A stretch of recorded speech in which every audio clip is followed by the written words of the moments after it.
nationwide. Pagbuo naman ng panel of experts, inirekomenda ng isang kongresista para pag-usapan ang charter change. Si Brigada Haji Caaminio sa detalye. Ibrigada mo! Brigada! Live report! Iminungkahi ni Akbayan Party List Representative Chel Diokno na magkaroon muna ng masusing konsultasyon sa iba't ibang sektor bago isulong ang pag-amyenda sa saligang batas.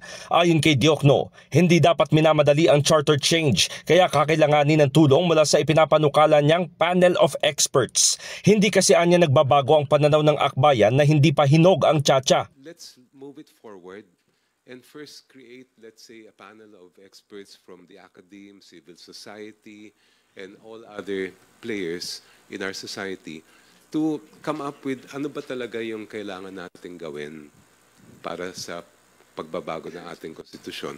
And then tackle it 5 years down the road or certain number of years down the road para assured tayo na magiging evidence-based yung gagawin natin at hindi lamang dahil sa mga political agenda. I'm not saying that anyone has a specific agenda. I'm just saying that kuminsan yun ang nangyayari pagdating sa tsa-tsa.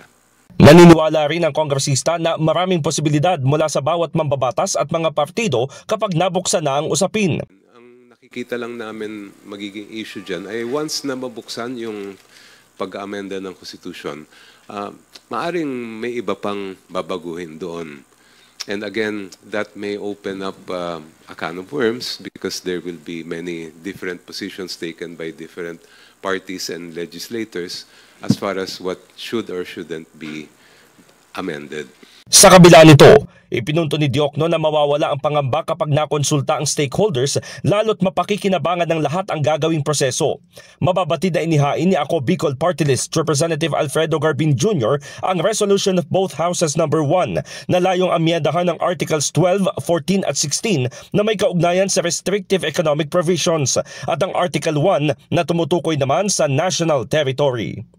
In the heart of changing lives, ako si Brigada Haji Caaminio ng 105.1 Brigada News FM Manila, the Music and News Authority.